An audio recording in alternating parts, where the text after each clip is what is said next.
আসসালামু আলাইকুম ভিউয়ার্স, আজকে আপনাদের সাথে নতুন একটি রেসিপি শেয়ার করব। রেস্টুরেন্ট স্টাইলে চিলি চিকেন। এটা খুবই মজার আর খুব সহজেই বানানো যায়। এই জন্য আমি প্রথমে এখানে নিয়েছি লেমন গ্রাস। এটা কয়েকটা পাতা এনে ভালো করে ধুয়ে এভাবে করে কেটে নিচ্ছি। আর এখানে একটা ক্যাপসিকাম নিয়েছি। সবজিগুলো আগেই কেটে নিচ্ছি আমি, তাহলে এটা রান্না করতে সুবিধা হবে। এখানে আমি গ্রিন ক্যাপসিকাম নিয়েছি। আমার কাছে লালটা ছিল না, লালটা যদি সাথে থাকে তাহলে আরও বেশি ভালো হতো। তবে ক্যাপসিকামটাও কিন্তু আমি এভাবে লম্বা করে কেটে নিয়েছি। অর্ধেকটা আমি এখানে নিব ক্যাপসিকামের। আর আপনাদের কাছে যদি রেডটাও থাকে তাহলে সেটাও নিতে পারেন। এগুলো সব সবজিগুলো যেগুলো দিব এক ধরনেরভাবে কাটিং করে নেব। এখানে পেঁয়াজ নিয়েছি, আর এগুলো মিডিয়াম সাইজের, খোসাটা ছাড়িয়ে ভালো করে ধুয়ে এভাবে করে কেটে নিয়েছি। একটু বড় সাইজের করে কেটে নিব, আপনাদের পছন্দ অনুযায়ী কেটে নিতে পারেন। সবগুলো পেঁয়াজ কাটা হয়ে গিয়েছে, এখন সবগুলো এক সাইড করে রেখে দিচ্ছি। এখন এই চিলি চিকেন রান্না করার জন্য আমি চিকেনের বুকের মাংসটা নিয়েছি। একটা মুরগির বুকের মাংসটা আমি নিয়েছি, আর এটাকে আমি এভাবে লম্বা করে কেটে সবগুলো একই সাইজের টুকরো করে নেব। আর একটু মোটা করে কেটে নিচ্ছি, একদম পাতলাও না মোটাও না, দেখেই বুঝতে পারছেন কীভাবে করে আমি কেটে নিচ্ছি। আর চিকেনটাকে এখন ভালো করে ধুয়ে এটাকে মশলা মাখিয়ে নেব। আর চিকেনটা ধোয়ার পর অবশ্যই পানিটা ঝরিয়ে নেবেন। এখানে লাল মরিচের গুঁড়া, রসুন বাটা, আদা বাটা, গরম মশলা গুঁড়া, গোলমরিচের গুঁড়া, টমেটো সস, সয়া সস, একটা ডিম, আর লবণ দিয়েছি স্বাদ মতো। এগুলো দিয়ে এখানে ময়দা দিয়েছি হাফ কাপের মতো, কর্নফ্লাওয়ারও নিয়েছি হাফ কাপের মতো। সবগুলো সমান সমান নিয়ে এটাকে ভালো করে মাখিয়ে নিচ্ছি। আর 10 মিনিটের জন্য এটাকে রেস্টে রেখে দিয়েছি। চাইলে আপনারা সাথে সাথেও করতে পারেন, তবে একটু রেস্টে রাখলে এটা চিকেনটার ভিতরে মশলাটা ভালোভাবে পচে যায় আর খেতেও ভালো লাগে। এখন চুলায় একটা প্যান বসিয়ে পরিমাণ মতো তেল দিয়ে চিকেনগুলোর টুকরোগুলো এভাবে করে ভেজে নিচ্ছি। আর এটা কিন্তু সিঙ্গেলভাবে দিতে হবে, যাতে একটার গায়ে একটা লেগে দলা পেকে না যায়। এভাবে করে ফাঁকা ফাঁকা করে দিলে চিকেনটাকে একটার সাথে একটা মিশবে না, আর খুব সুন্দরভাবে ভাজাটা হয়ে যাবে। কিছুক্ষণ ভেজে নেওয়ার পর এটাকে উল্টে দিচ্ছি। কয়েকবার এভাবে উল্টে পাল্টে একটু কালার করে ভেজে নিচ্ছি। দেখতেই পাচ্ছেন কালারটা চেঞ্জ হয়ে আসছে। আর মিডিয়াম হিটে এটা ভাজলে কিন্তু সব সাইডে একভাবে কালারটা হবে। এখন তেলটা ঝরিয়ে তুলে নিচ্ছি। বাকি যেগুলো ছিল সেগুলো আবার ভেজে নিচ্ছি। সবগুলো এভাবে একটু সময় নিয়ে ভেজে নিতে হবে।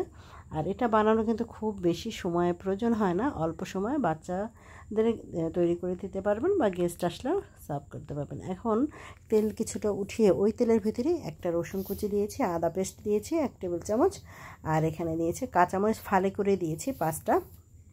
এগুলো 1 মিনিটের মতো ভেজে নিয়েছি। ভেজে নেওয়ার পর এখানে কেটে রাখা পেঁয়াজগুলোকে দিয়ে দিয়েছি। পেঁয়াজটা দেওয়ার পর কিছুক্ষণ ভেজে নিব। এটা আরও 1 মিনিটের মতো হালকা করে ভেজে নিয়েছি। চুলার আঁচটা কিন্তু এই পর্যায়ে অবশ্যই মিডিয়াম হিটে রাখবেন। তারপর এখানে টমেটো সস দিয়ে দিচ্ছি প্রায় 1 কাপের মতো।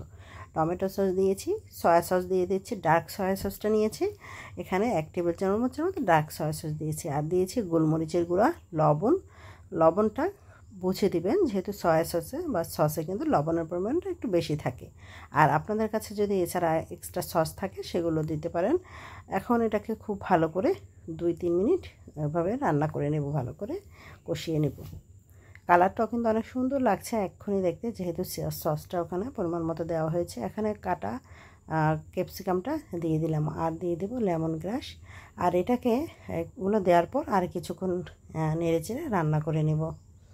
ক্যাপসিকামটা দেওয়ার পর আর কিছুক্ষণ দেবো। আর লেমন গ্রাসটা দেওয়ার কারণে কিন্তু এই চিলি চিকেনের ফ্লেভারটা অনেক সুন্দর আসবে, আর একদম রেস্টুরেন্টের মতোই লাগবে খেতে। আপনারা খুব কম সময়ে ইজিলি এটা বাসায় বসেই তৈরি করে নিতে পারেন। আর পরোটা, নান, রুটি বা ফ্রাইড রাইসের সাথে এটা সার্ভ করতে পারেন। এখন কয়েকটা পাকা লাল মরিচ দিয়েছি জাস্ট কালারের জন্য। আর লাল মরিচটা 2-1টা ভেঙে দিয়েছিলাম, আর আস্তই কিছুটা দিয়েছি, এখানে 5-6টা দিয়েছি। আপনাদের পছন্দ হলে দিতে পারেন। আমার কাছে যেহেতু রেড ক্যাপসিকামটা ছিল না, এই জন্য আমি লাল কাঁচামরিচটা দিয়ে নিয়েছি। এখন এভাবে আরও কিছুক্ষণ রান্না করে নিয়েছি, প্রায় 5 মিনিটের মতো মিডিয়াম হিটে। এখন এখানে ভাজা চিকেনগুলোকে দিয়ে দিচ্ছি। চিকেনটা দিয়ে খুব ভালো করে এটাকে মিশিয়ে নেব সব মশলার সাথে, মানে সব উপকরণের সাথে খুব ভালো করে মিশিয়ে এটাকে 2-1 মিনিটের মতো এভাবে রান্না করে নেব। এই পর্যন্ত কিন্তু আমি এখানে কোনো ধরনের পানি দিইনি। প্রায় 3-4 মিনিট এভাবে রান্না করার পর এখানে 1 কাপের মতো পানি দিয়েছি। পানিটা খুব বেশি পরিমাণে কিন্তু দিতে হবে না। পানিটা দিয়ে আর কিছুক্ষণ এটাকে রান্না করে নিয়েছি। প্রায় 5 মিনিটের মতো রান্না করার পর এখানে আমি কর্নফ্লাওয়ার এটাকে 1 টেবিল চামচের মতো কর্নফ্লাওয়ার পানিতে গুলিয়ে নিয়ে এখানে দিয়ে দিলাম।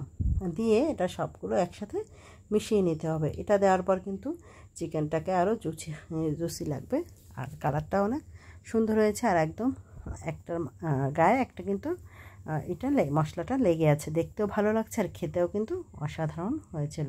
আশা করি আপনারা বাসায় এটা ট্রাই করবেন। আর ভিডিওটি কোথা থেকে দেখছেন অবশ্যই কমেন্টস করে জানাবেন। আমি এটাকে নান রুটির সাথে সার্ভ করছি। আর এটা কিন্তু একদম রেস্টুরেন্টের মতোই দেখতে এবং খেতে হয়েছিল। আশা করি ভিডিওটি ভালো লেগেছে। আজকের মতো এই পর্যন্ত।